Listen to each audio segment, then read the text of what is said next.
파월이 비둘기가 됐죠. 여기 조금 보이시나요? 정말 수직으로 움직였습니다. 닷컴 버블 있었잖아요. 그때하고 비슷하게 보는 투자자들도 꽤 많이 있는 거예요.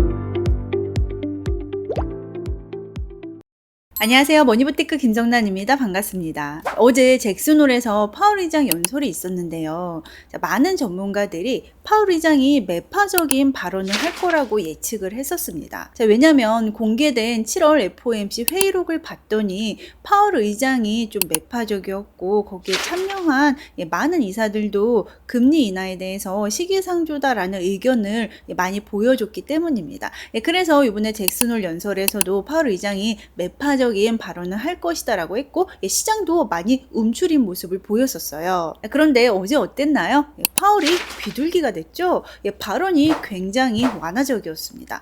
그래서 어제 시장이 일제히 환호를 했는데 오늘은 이 부분에 대해서 조금 짚어드리고 또 우리가 투자하는 채권과 금과 주식에 대해서 또 제 의견도 같이 전달해 드리도록 하겠습니다. 그러면 구독, 좋아요 누르고 시작하겠습니다. 금주에는요 크게 세 가지 이슈가 있었는데요. 첫 번째 이슈는 샘 알트먼이 AI 버블 경고를 했죠. 그러면서 나스닥이 조금 많이 하락을 했었습니다. 그리고 두 번째는 7월 FOMC 의사록이 공개가 됐는데 그 의사록 안에 내용이 금리 인하에 대해서 시기상조다라는데 의견을 모은 것으로 확인이 되면서 또 시장이 한번 급락을 해줬었습니다. 그런데 어제 이런 하락들을 다 무마시켜줄 마지막 이슈가 있었습니다. 바로 비둘기를 띄워준 파월 덕분이었습니다. 주가 차트하고요, 미국의 10년물 국제금리 차트를 이 세 가지 이슈에 맞춰서 한번 비교를 해보면요. 샘 알트먼이 AI 버블 경고를 했는데, 처음에는 주가가 그렇게 반응을 안 해줬어요. 그런데 이제 금주 초에 조금 반응을 하기 시작했고, 이런 식으로 이제 주가가 조금 내리기 시작을 한 거죠. 금리도 덩달아서 조금 이렇게 같이 올라줬고, 그 이후에 금리가 조금 내려가나 싶더니, 이번에는 7월 FOMC 회의록이 공개가 되면서 주가는 하락하고 금리는 이렇게 올라가는 모습을 보여준 거죠. 그런데 이제 어제 11시에 파월 의장의 연설이 있었잖아요.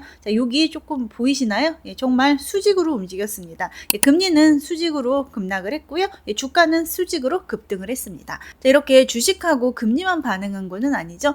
많은 자산들이 다 반응을 해줬습니다. 그 중에서 이제 우리가 좀 자주 들여다보고 있는 금값 또한 이렇게 급등으로 반응을 해줬습니다. 제가 금값도 그렇고 미국의 10년물 국채금리도 그렇고요. 올해 들어서 조금 이제 박스권에서 움직인다라고 말씀을 드렸어요. 이렇게 선을 두 개 거놓고 지지선하고 저항선 사이에서 움직인다라고 말씀을 드렸죠.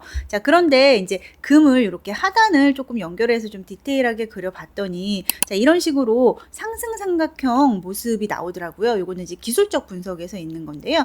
지금 기술적 분석상으로 봤을 때 이제 금이 이렇게 하단을 계속 높여가고 있다. 그래서 여기서 이렇게 위로 뚫을 가능성이 조금 기술적 분석상으로 있어 보인다라고 말씀을 드리고 싶습니다. 물론 우리가 투자 의사 결정을 할 때는 기술적 분석만 하면 안 되고 반드시 기본적 분석이 더해져서 기술적 분석을 하셔야 그 적중률이 올라가는 겁니다. 금리 같은 경우는 딱 상승 삼각형이나 하락 삼각형은 아니고 약간 대칭 삼각형 모습을 보여주고는 있는데요. 지금 보시면 이제 여기서 또 조금 꺾어졌잖아요. 그래서 금리의 하락 모습이 나타날 수도 있겠다라고 기술적 분석상으로 또 말씀을 드리고 싶어요.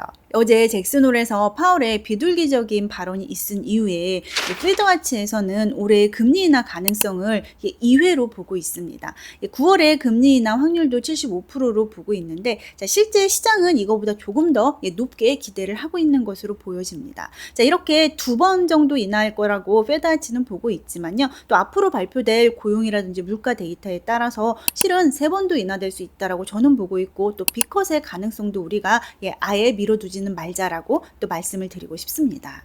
또 그리고 지금 트럼프 대통령이 기준금리를 인하하기 위해서 정치적인 행보를 계속 이어가고 있잖아요. 연준 이사회 이사들을 본인 편으로 바꾸기 위해서 많은 노력을 하고 있습니다. 지금 미셸 보우먼 이사하고 크리스토퍼 월러 이사는 트럼프 대통령이 임명했잖아요. 지난번에 금리 동결에서 반대표를 던진 두 이사입니다. 이 두 이사가 지금 트럼프가 임명한 이사였던 거죠. 이처럼요, 금리를 결정하는 이사진에 트럼프 대통령 편이 많을수록 갈수록 금리를 인하할 확률이 조금 더 올라가게 되는 거잖아요. 그래서 이제 트럼프 대통령은 기회가 될 때마다 이 사진을 바꿀 기회를 엿보고 있는데, 또 지금 보면은 리사 쿡 이사가 지금 주택담보대출 사기 혐의로 연루가 돼가지고 또 역시 바로 트럼프 대통령이 즉각 사퇴하라고 압박을 하고 있는 중입니다. 이게 성공을 한다면은 이사 한 명이 또 트럼프 대통령 편으로 임명이 될 가능성이 있다는 거죠. 어쨌거나 지금은 기술적 분석도 그렇고 금리를 결정하는데 많은 영향력을 미치는 기본적 분석 요인들이 다 금리 인하를 조금 바라보고 있는 것으로 보여집니다. 그렇지만 우리는 미국 장기국채에 투자하는 ETF에 선뜻 가입하기가 쉽지가 않아요. 왜냐하면 지금 작년 9월부터 1년 동안 성과가 너무 안 좋았기 때문인데요. 여기 보시면 파란색 그래프가 미국 30년 국채를 기초자산으로 해서 커버드콜 전략을 써서 월 배당을 해주는 ETF인데요.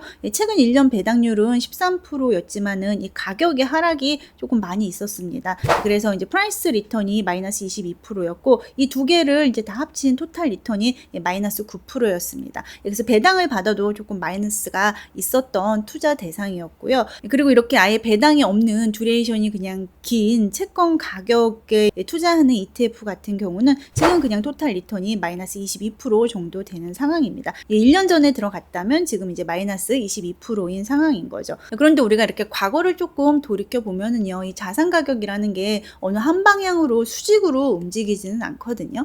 특히 금리라는 것은 지금 정책에 의해서 이 박스 안에서 출렁이면서 움직이는 거잖아요. 그래서 지금 작년 1년 동안 수익률이 안 좋았다라고 해서 앞으로도 안 좋을 거다라는 생각까지는 안 하셨으면 좋을 것 같습니다. 단 진입 시점이요, 이제 금리가 다시 또 4.2%대 중반까지 떨어졌잖아요. 그래서 이제 4.4 넘었을 때 들어가신 분들은 너무 잘하셨고 지금 계속 두셔도 되는 것 같은데, 진입 시점을 지금 이제 큰 금액을 가져가기에는 조금 부담되는 금리다라고 말씀을 드리고 싶습니다. 그래도 금리가 안 떨어지고 또 뭔 이슈에 의해서 또 올랐다 떨어질 수 있거든요. 그때 올랐을 때 박스권의 상단에 닿았을 때 그때는 한번 매수를 해보는 것을 고려해 보시면 좋을 것 같습니다. 지금 AI 버블 이야기가 계속 나오고 있죠. 샘 올트먼도 AI 버블에 대해서 얘기를 했습니다. 우리 과거에 닷컴 버블 있었잖아요. 그때하고 비슷하게 보는 투자자들도 꽤 많이 있는 거죠. 그래서 지금 주식에 투자하는 게 굉장히 살얼음을 걷는 듯한 그런 심정으로 투자를 하고 있는데, 또 그렇다고 투자를 안 하자니 계속 오르잖아요. 지금 주식 투자에서 아예 발을 빼자라고 말씀을 드릴 수도 없는 이유가 지금 AI에 계속 투자를 할 수밖에 없는 환경이 됐습니다. 그래서 이제 뭐 조정을 받았다가 갈 수는 있지만 장기적으로 봤을 때 AI에 대한 투자라든지 더 큰 발전은 계속 이뤄질 거기 때문에 주식에 접근하는 방식은 적립식으로 조금 교과서적이긴 하지만 포트폴리오로 계속 담고 가는 것을 말씀을 드리고 싶습니다. 그래서 오늘 드린 말씀을 한번 좀 정리를 해보면은요. 자, 어제 잭슨홀에서 파월의 비둘기적인 연설이 있었다. 자, 이로 인해서 시장은 채권 가격 급등하고 금도 급등하고 주식도 급등하고 모든 자산이 급등하는 현상이 발생이 됐다라고 말씀을 드렸습니다. 자, 지금 이제 금리 측면에서 한번 놓고 보자면은, 자, 지금 비둘기 파월이 됐죠. 계속 매파였는데 이제는 조금 트럼프의 말을 보고 좀 눈치를 보는 건 아닌가 하는 생각도 듭니다. 자, 그렇고 이제 거기에 의해서 지금 금리를 떨어뜨리기 위해서 트럼프하고 베센트 장관이 많은 노력을 하고 있고, 또 기술적 분석도 봤더니 대칭 삼각형이긴 하지만 금리 하락이 조금 보여지는 그런 기술적 분석으로 보인다라고도 말씀을 드렸습니다. 그래서 금리가 하락할 가능성이 그 어느 때보다도 높아 보인다라고 말씀을 드렸고, 물가만 조금 급하게 튀지만 않아주면은 금리는 인하가 될 것으로 보여집니다. 그리고 지금 AI 버블 경고가 계속 나오고 있어서 투자하기에 굉장히 살얼음을 걷는 듯한 그런 느낌으로 투자를 하고 있는데, 그렇지만 계속 상승 중이기 때문에 아예 발을 다 빼지는 마시고 좀 교과서적으로 포트폴리오 투자, 적립식 투자로 계속 조금 담아서 이어가는 게 좋겠다라고 말씀을 드렸습니다. 그리고 금도 제가 기술적 분석 말씀드렸는데요. 금은 지금 뭐 전형적인 상승 삼각형 그런 모습으로 기술적 분석에서 나타나고 있습니다. 기본적 분석도 보면은요, 금리 하락하는 환경이고 물가는 단발성으로 상승을 할 수 있을 것 같기는 한데, 어쨌거나 물가는 조금 상승할 수도 있는 기미가 있는 거죠. 자, 금리가 하락하고 물가가 상승하면은 팁스 금리가 어떻게 되나요? 팁스 금리가 더 크게 마이너스가 되는 거죠. 이거와 역으로 움직이는 금 가격은 상승할 가능성이 있게 되는 겁니다. 겁니다. 그러니까 기본적인 환경상으로도 금은 상승할 가능성이 있다는 거죠. 오늘은 우리가 투자하는 자산에 영향을 미칠 수 있는 굵직한 이슈에 대해서 정리해드리는 시간을 가져봤습니다. 제가 이제 보통은 매주 영상을 2개씩 올리고 있는데 이제 이번 주에 조금 사정에 의해서 지금 하나밖에 못 올렸습니다. 제가 못 올린 영상은 다음 주 초에 추가로 올려드릴 예정이고요.